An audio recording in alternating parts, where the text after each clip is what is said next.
healer who began his training with one of the last surviving traditional doctors of the Kiowa Indian tribe. He's absolutely fascinating. I've already enjoyed having a few minutes behind the scenes with him, but welcome to the show, Ben Oofana. Thank you, Amanda. Ben, I'm excited to talk to you. We were just talking about all the different places that you're going to be going coming up soon. Right now, you're in upstate New York, which is where my dad was originally from. So there's kind of a cool connection. And next up, you said you're heading to California, which is where I spent the last 14 years of my life before moving to Colorado. So we're kind of stomping on the same grounds here. It's pretty cool. And I graduated from college in Durango. Oh, very cool. Yes, Durango's a pretty cool area. Maybe I'll offend somebody by saying ski Fort Lewis and earn a degree in your spare time. I don't see anything offensive about that, honestly. That's pretty cool. So you originally wrote your book several years ago. You now have a blog that you primarily focus on. You've come a long way. You've learned so much. You're trained in martial arts. You've got all of this training in a medical background. What made you want to do all of this super cool stuff? From an early age, even like 3, 4 years old. And those days, our parents often used the television set as a babysitter. And when the cowboy and Indian movies were on and the natives were getting wiped out, I'd be screaming and throwing fits. And when the natives were getting the upper hand, it'd be like, get them. And even as I grew into adolescence and the fascination continued to grow, and hearing about the traditional native doctors, the medicine men and women, and being so fascinated, captivated by those accounts of those visionary experiences, and thinking to myself, like, at 14, if I'm ever given the opportunity, this is what I'm going to do with my life. By 17, I've taken off on my own, still in high school. My car got me as far as Oklahoma, and it died there. And a friend about my age saying to his father, hey, Dad, Ben wants to go into the peyote meetings. And so this elderly Kiowa man said, okay. And even though a few of the other native elders were resistant to it, and yet this elderly man, Jack, for some reason said, okay, sure. And he said to the other native elders, like, this one is different. Let him come in. And they deferred to him and his authority. And being in the peyote meetings with these native elders, and that's where I met my mentor, Horace Dolkai, who was one of the last surviving traditional doctors among the Kiowa tribe. I was so afraid that he would say, no, this only works for native people. But when I asked him if he would, I said, well, I want to learn to do what you're doing. And he says, what are you doing this weekend? Can you start fasting? And I'm still trembling. And he's like, yeah, sure. And he had fasted those 2 days and nights in the Wichita Mountains. That time he was just determining if I was serious. And when I showed up 2 days later, after he concluded a peyote meeting, he just said, come on out to the Navajo Res where I'm living. And that was the beginning. And he would transmit portions of his own healing gifts to me. And a lot of these native doctors possess paranormal abilities. I mean, he would take physical objects like the end of a feather and physically project it into my body. I'd go into something akin to a seizure. And I'd feel that presence, that altered state. I was experiencing that presence in my body, and gradually had me, oh, yeah, going through the vision quest too. Typically 4 days and nights, no food and water, alone in the mountains or some other remote wilderness area to earn the right to work with these gifts of healing. And gradually, as that presence, that force began to take root in me, and he had me assisting him, working with some of his patients. I mean, one of the first times this elderly Navajo man, piece of heavy equipment had turned over on him. He's pinned underneath. It left him paralyzed from the waist down, and there were blood clots forming in his legs. And when he had me assisting, in this practice that the native doctors would use. This either they would take the end of a buffalo horn or sometimes with their mouth, applying to the surface of the body and through that suction. And when the blood clots came out of the back of this man's leg, and I was like, holy shit, it actually worked. I was in shock.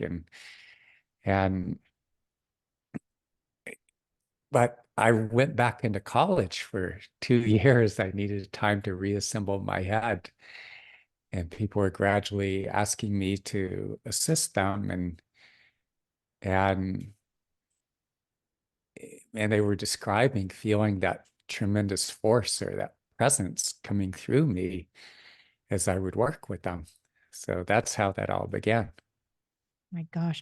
And you had kind of a rough childhood. So the fact that you're now able to do so much to help other people, it's it's got to change kind of your perspective on yourself, I'm sure. Totally. And there were the 2 years I was back in college. But as I began to work with people, it was like pouring hydrogen peroxide into an infected wound. And so what happened was during that time, I found myself forming attachments to women who were themselves deeply wounded. And so either there was this dynamic of abandonment, unrequited love, or some of them, just not reciprocating my desire, or few that were abusive. And so it was triggering this extraordinary emotional pain. And so instinctively, I taught myself, first I'd gotten into psychotherapy, but I was gaining the cognitive understanding of why I was a wreck, but it wasn't actually healing the trauma, but that instinctual sense of diving into the depth of that pain.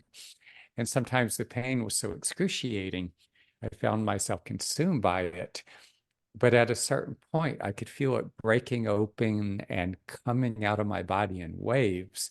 And there were these profound emanations of warmth beginning to emerge from within. Sometimes I had to stay with the pain for hours even.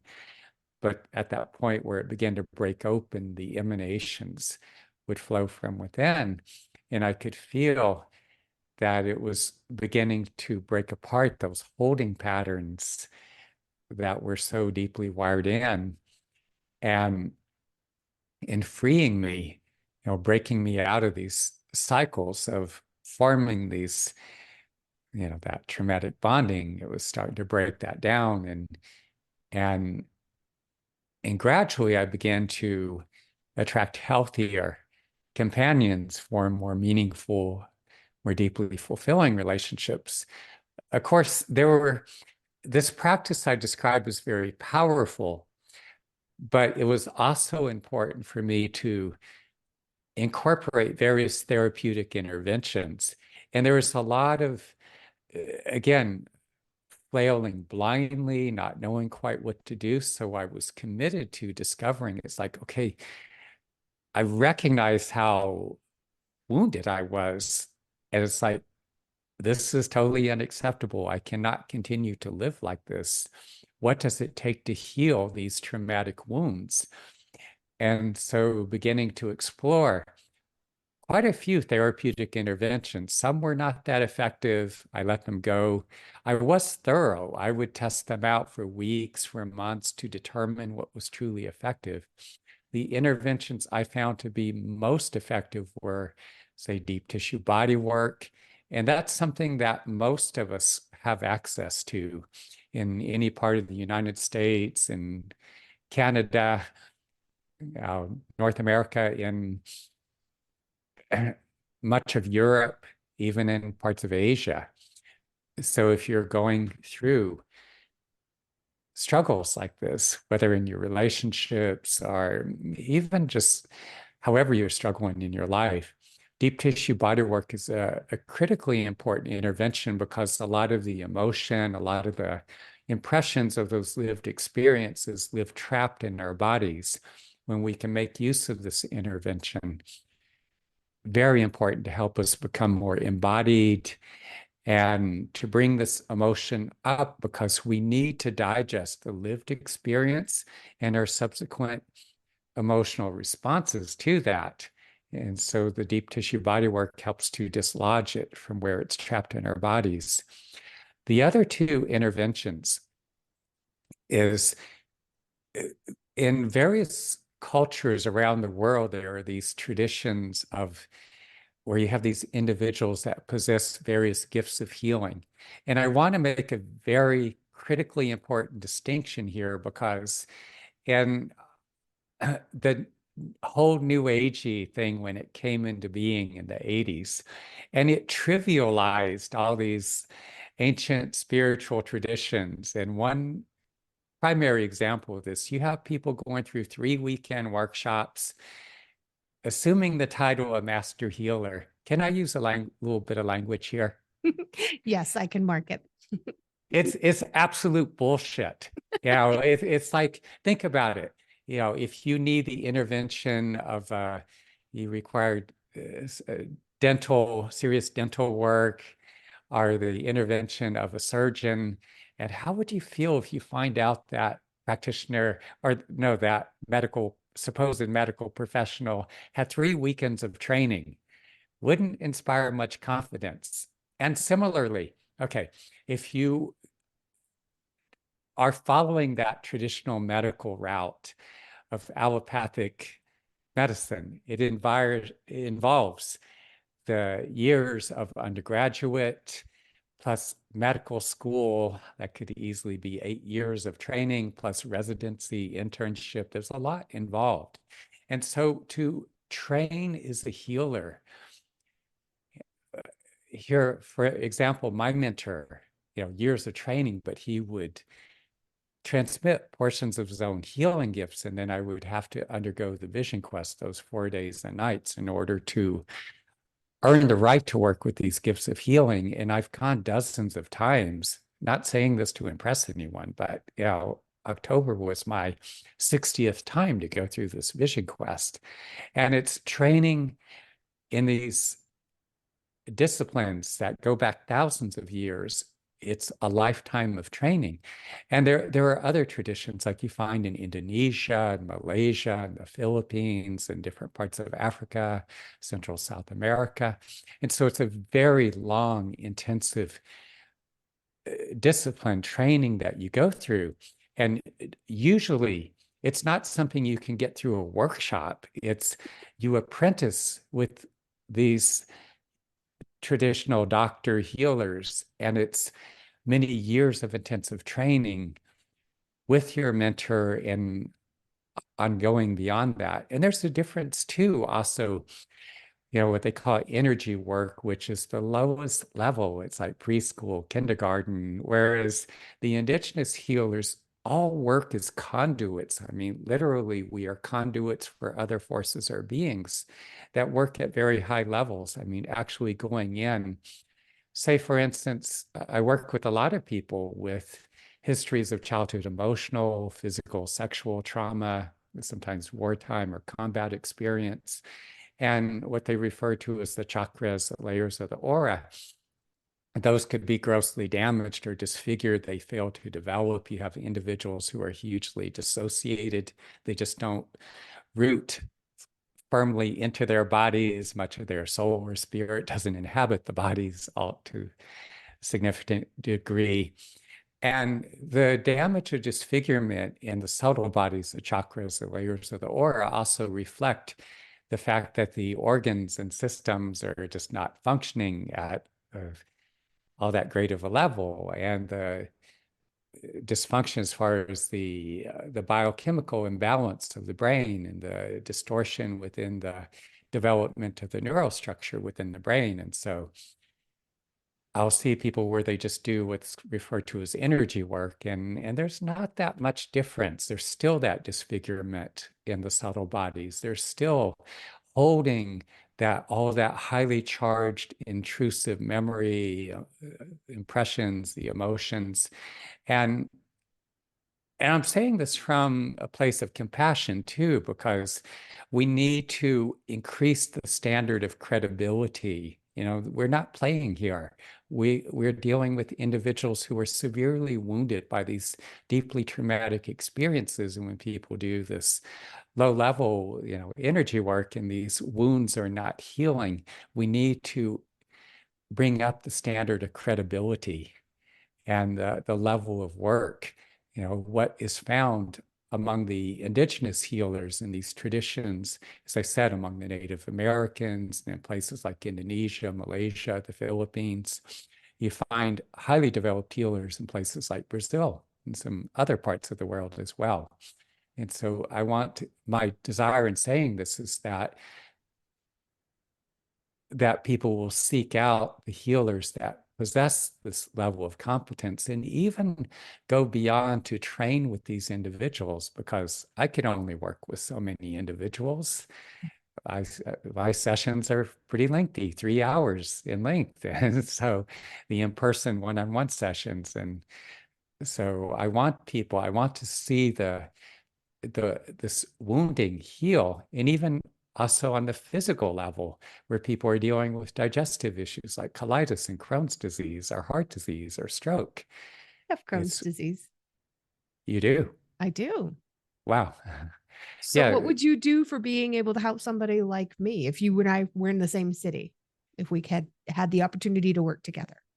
Again, I work as a conduit, allowing this presence to work through me. And some people describe feeling this regenerative process as these beings, this presence works through me to go into the body to do reparative work within the digestive tract, or say if I'm working with someone who has suffered a stroke or suffering as a result of a traumatic brain injury because they were in a serious automobile accident.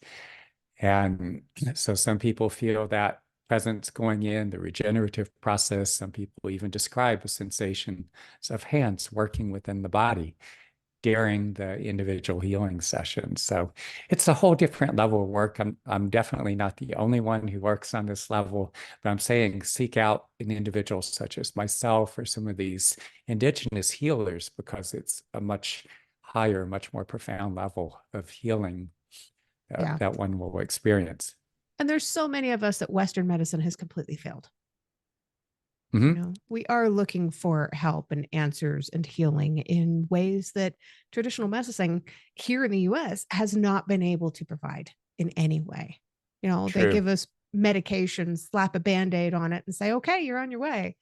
We need people like you that actually know how to do the work. We don't need people that, like you said, have been through a weekend seminar and now rent out their time by the half hour. Right. Yeah. And there are the fact that modern Western medicine has made significant contributions, because we also want to take into consideration that Native Americans, for instance, were decimated by infectious diseases such as cholera, smallpox, measles, tribes that were numbering in, say 20, 30,000 or more people. By the 1880s, 90s, maybe there might be 1,000 or even under 100 survivors, going from the 20, 30,000s down to, just a very small number of survivors. And it's very sad. It's the disease killed far more than the warfare, where the United States was systematically sending its armies tribe by tribe against, the and there were these massacres, and they were just, you know, just Yeah. killing everybody that they could, the warriors as well as elderly, the women, even infants. Sadly, it was genocide that was taking place. Absolutely. And they were so often misportrayed in the old movies and stuff that we grew up watching. Yes, very much so. Yeah. So I want to touch on the Vision Quest thing for just a moment. You've done a Mm. lot of Vision Quests. Yes. I know Mm. that You had previously answered some of my questions and stuff before we ever got into the recording stuff. Yeah, You had mentioned in some of the writing that going through your first vision quest brought up a lot of traumatic experiences for you. Do it you did. still have that now? Does that still happen? It does. We go through these experiences, these traumatic events of one form or another, and often repeatedly over the course of our lives. I would say the worst of it has pretty much cleared up. And but there are elements or traces of it that continue to surface. And even to do this work at this time in history, there are a lot of people that say they want to heal, and yet they're not necessarily willing to do what it takes. They want someone to come in and wave the magic wand.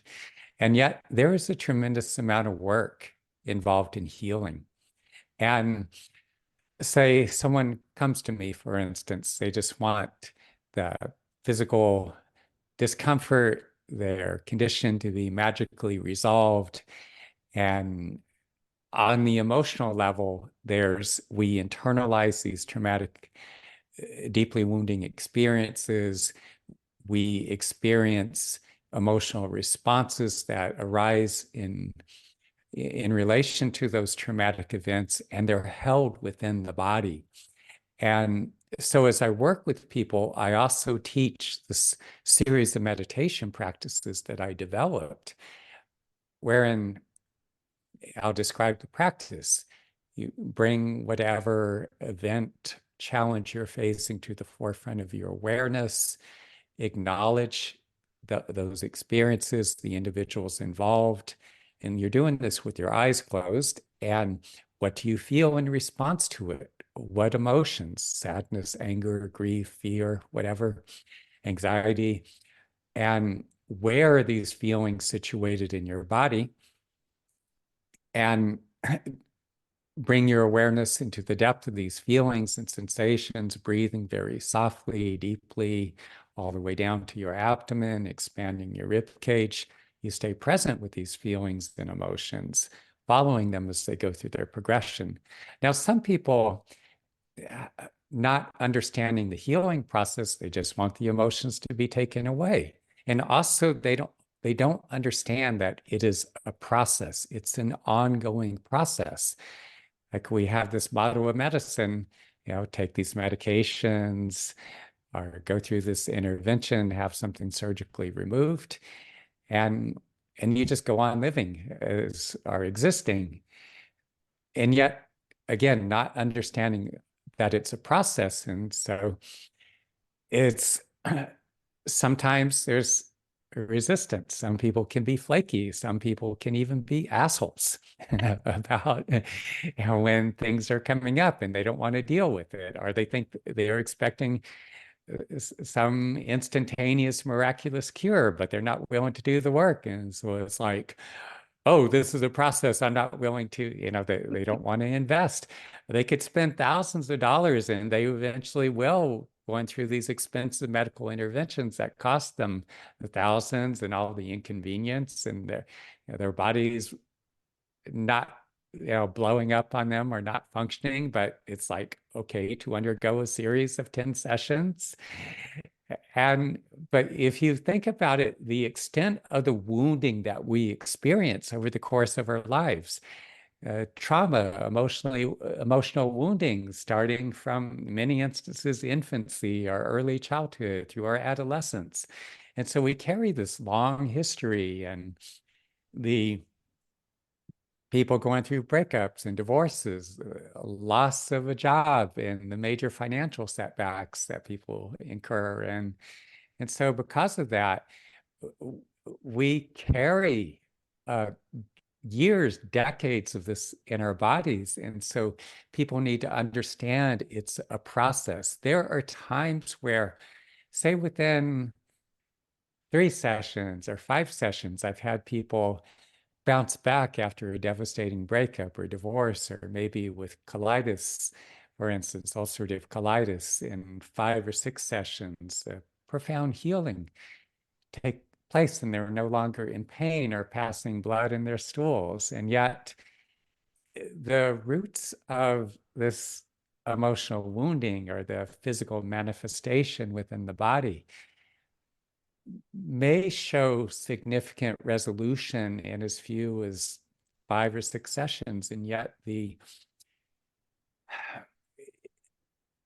there's a great deal of work that needs to be done in terms of working through the layers of processing, digesting these lived experiences and the backlog of trauma and highly charged emotion that's held in the body. It's a process that takes time. And so a lot of people fail to realize that, and they can be cheap and lazy when it comes to healing. It's like, no, you're making an investment, not only addressing the immediate emotional wounding, your physiological health issues, but it's building a stronger, more resilient, healthy foundation within your body that it's not only just addressing the immediate health concern or the immediate crises, such as if you've gone through the devastating breakup or divorce or job loss or death of a loved one,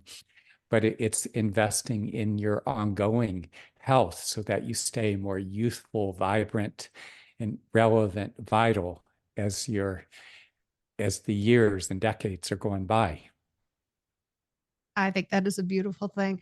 And you're right. So many people, they want that magic fix. They want that magic wand. They want somebody else to do the work. They're not ready to Yeah. do the work themselves.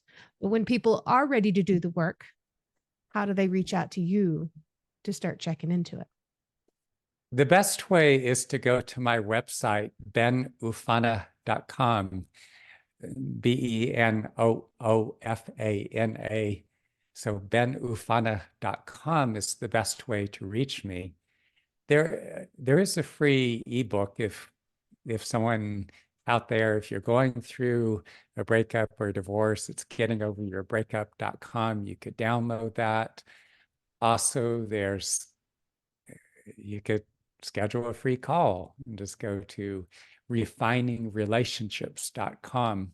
That's relationships plural, so refiningrelationships.com. But mainly, the main resource, there's many articles, there's videos, there's tremendous resources on my website, just benoofana.com. That's the best way to reach me. And that's where your blog is too. So That's definitely where head my over there. blog, and there's a contact page with a form where you could message me, and there's a phone number on there to my Google Voice number. So yeah, and you could sign up for my weekly insights. There's some issues with Google and Yahoo, the email providers, and I'm having to get that sorted out right now, but hopefully all that will be sorted out and up and running quickly. So it's time for my last question. It's always my Sure. favorite question because the answer can change depending on how your day has gone. Yeah. But what is one thing that you truly love about yourself that's not related to your physical appearance? Wow. I think the thing I would love most about myself is that commitment, that determination to continue to heal and grow and evolve. And it's something that I sometimes struggle with. I see in other people is this thing of just wanting to get comfortable. But the thing is, you cannot sit very long. This notion of like, okay, I'm cool now.